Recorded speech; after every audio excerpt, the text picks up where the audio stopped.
Magandang umaga muli sa inyo, JRCF family, at sa mga nakapapanood po ng video na ito. Tayo po kayo ay magpuli sa ating Panginoon. Papurihan po natin siya sa kabila po ng ating pinagdadaanan. Ngayon, alam natin na God is always in control. Kaya dapat natin purihin na pasalamatan ang kanyang mga. Sama-sama po tayo magpuli sa atin.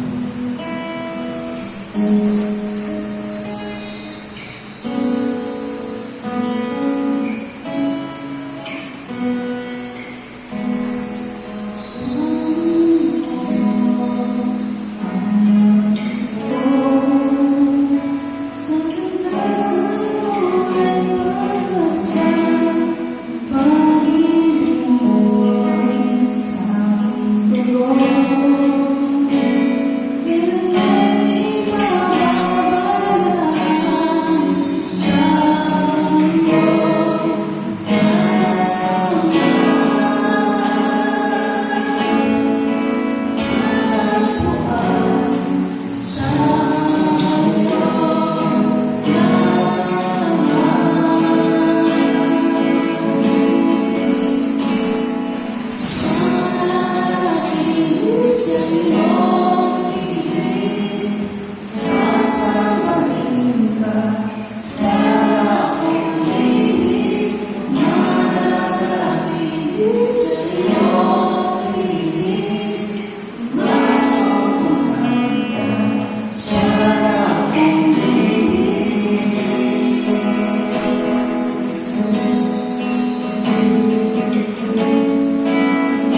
So, magandang umaga sa ating lahat.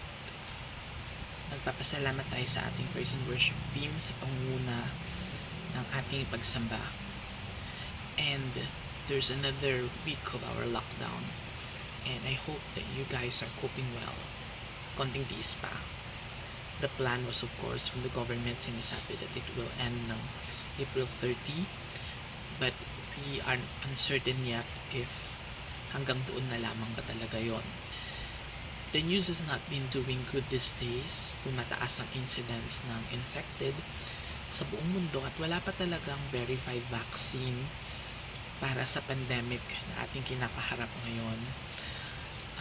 I have been telling you for the past weeks na okay lang na makaramdam ng takot, ng pangamba, ng pag-aalala, and I'm encouraging you to actually honor these emotions.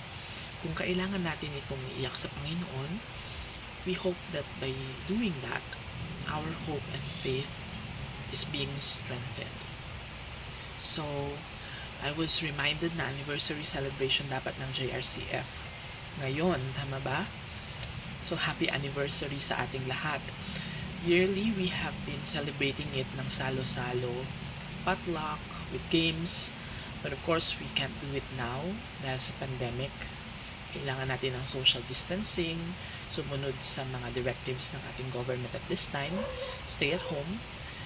And so you can see parang there's a lot of things na talagang nabago, no? Maraming nagbago sa ating buhay dahil sa sitwasyon ngayon. At naising man nating bumalik sa dati, it is not actually possible. Hindi na babalik sa lahat ng dati. There would be major changes, and this means that we may have to adapt to it. So, ginagawa na natin yun ngayon, no? So, we know of companies who are doing work from home, providing the things that their employees need. Teaching is becoming online. Kahit na yung ating mga pagtitipon ngayon, no, our sermons are pre-recorded, online na din muna. May mga pagbabago, ayaw man natin at hindi. And of course, what is challenging is how do we adapt these changes and transitions. So, when we talk about changes and transitions, it's going from one place to another place, or sa dating sitwasyon, pupunta tayo sa susunod or another from point A to point B. So, parang nakaka-disorient yun kasi maraming mga nagbabago. The thing is, itong nararanasan natin na mga pagbabago at changes, this is not something new. No, ang ating kasaysayan ay napapalooban ng mga tema ng mga changes, ng mga transitions.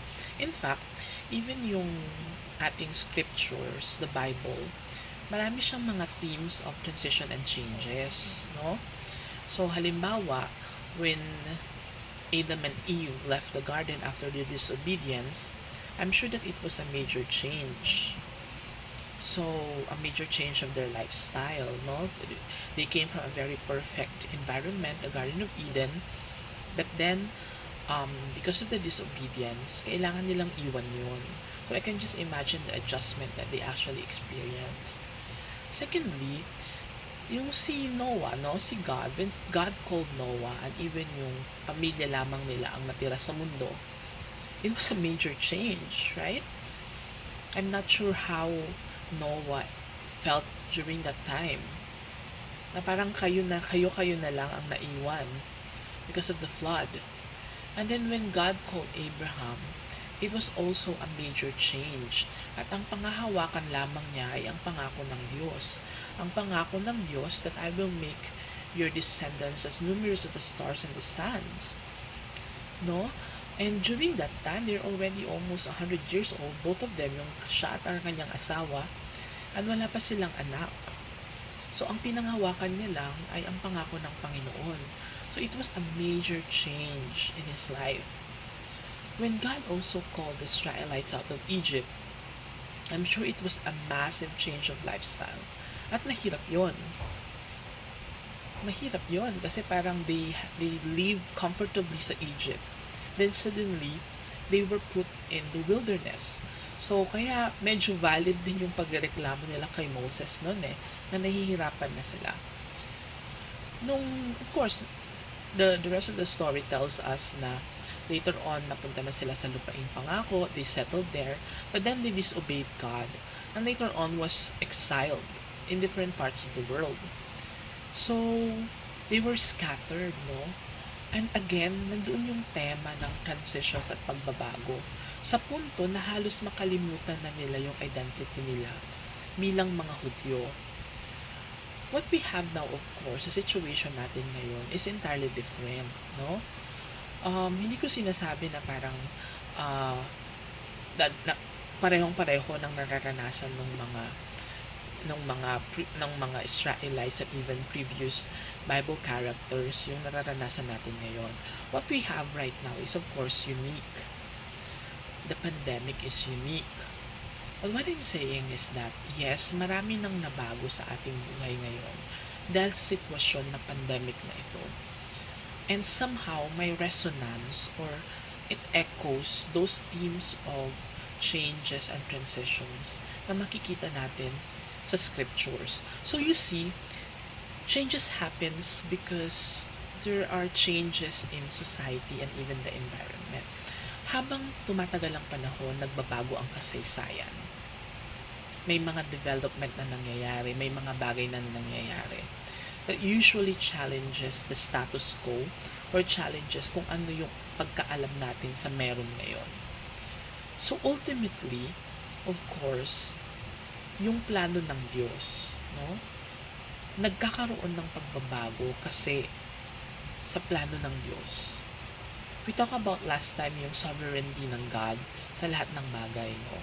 Na may authority siya at kadalasan ang pagbabago na gaganap ay hindi lingid sa kanyang kaalaman. But of course, sabi nga nila, change is inevitable. Or ibig sabihin, hindi ito pwedeng pigilan at mahirap itong pigilan. Mahirap siyang pigilan.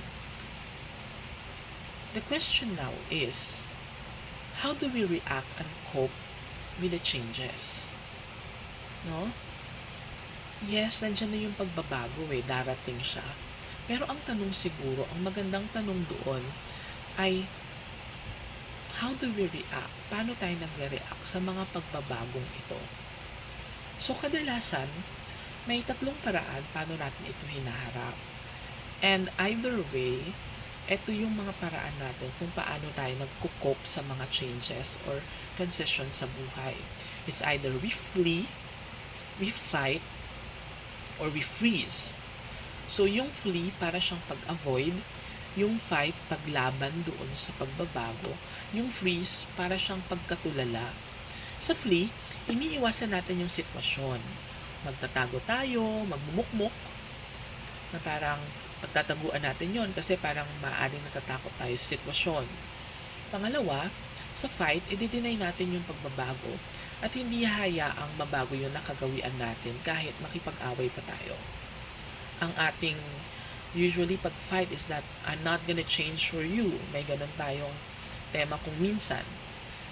Yung sa freeze naman, ito yung parang dagli ang pagkatulala at may pakiramdam ka ng confusion. No, na parang, hey, wake up, but then you just don't know what to do. And the thing is, changes can be paralyzing. The thing is, normal na reaksyon ng mga ito. Pero kadalasan, wala itong patutunguhan. No? Kasi parang we are not actually engaging with the situation. Bagkus ang ginagawa natin, ina-avoid natin, or hindi talaga natin hinaharap ng clear yung ating mind. No? So, yes, normal na reaksyon ng any of these three, pero yun nga, kadalasan wala siyang patutunguhan. So, one good question is, so what do we do? How do we face changes and transitions in life? Bilang mga Kristiyano, paano ba natin dapat pakitunguhan ang mga changes at ang mga pagbabago sa buhay? The thing is, the Old Testament, the narratives there, and even sa New Testament, yung early church, shows us some ways kung paano natin ito pakitunguhan. And we will be looking at some biblical texts. So may tatlo tayong point dito. The first one is trust God because He goes wherever you go. Secondly, we trust God because He prepares the path for us and will teach us His ways. And thirdly, while everything changes, God will never ever change. So unahin muna natin yung first point natin. Sa first point, trusting God because He goes wherever you go. So I want you to open your Bibles and read with me sa Joshua 1:9. Of course, alam natin yung kwento ni Joshua, no? And then merong sinabi sa kanya si Yahweh, "Have I not commanded you? Be strong and courageous. Do not be frightened and do not be dismayed, for the Lord your God is with you wherever you go." So sa mga changes, mga pagbabago nangyayari sa ating buhay, kailangan natin pagkatiwalaan ang Diyos sapagkat may pangako siya na kahit saan man tayo magpunta, He will go with us wherever we go, no? And all we need to do is really trust Him. Meron pang reminder doon na be strong and courageous, huwag kang matakot. So, it is also the same theme na nababanggit sa Deuteronomy 31:8. It is the Lord who goes before you. He will be with you. He will not leave you or forsake you. So do not fear or be dismayed. So halos same ng mensahe, no? He will be with you. Nandiyan siya para sa atin. Hindi niya tayo iiwan or hindi niya tayo i-forsake. So sometimes when emotions are high, these promises, we tend na na parang nakakalimutan natin. Right? Because yun nga masyado yung kaba natin, masyado siguro yung lungkot natin, masyado yung mga bagay na ating nararanasan. So that's the first point. The second point is trusting God because He prepares the path for us and will teach us His ways. So there would be two verses that we're going to discuss here. The first one is Proverbs 3:5. Ang sabi doon, "Trust in the Lord with all your heart and do not lean on your own understanding. In all your ways acknowledge Him and He will make straight your paths." Same message ito na nanggagaling sa Psalms 32:8. "I will instruct you and teach you in the way you should go, and I will counsel you with my eye upon you." Di ba't napakaganda ng message na yon, no? Na given the situations that we have, the changes and transitions that we have, ang reminder sa atin is that we can trust the Lord because pine-prepare na niya lahat yung mga bagay para sa atin. We might be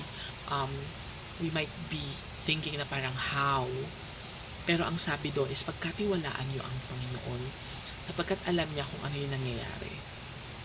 Alam niya kung ano yung kailangan niyang ihanda. And the thing is, meron doong may implied message doon na kahit tayo, inihahanda niya. Hindi ba't napakaganda nun? Yung pangatlo is, while everything changes, let us be reminded that God will not change. Sabi ko kanina that yung mga changes are inevitable, hindi siya pwedeng pigilan. Pero the thing is, the only constant person in the whole wide universe is God. And that He will not change no matter what happens. Sabi sa Malakay 3:6, "For I, the Lord, do not change. Therefore, you, O children of Jacob, are not consumed." So kahit na ano pa ang kaharapin nating mga pagbabago or transitions na yan, may pangako ang Diyos sa atin that He will not change. Hindi siya magbabago. It is the same message that we can see in Hebrew 13:8. Jesus Christ is the same yesterday and today and forever. Hindi siya magbabago. Ang ating Diyos ay hindi magbabago. Ang kanyang kabutihan ay hindi magbabago. Ang kanyang katapatan ay hindi magbabago. Lahat ng mga bagay na yan ay hindi magbabago. That's a good news, isn't it?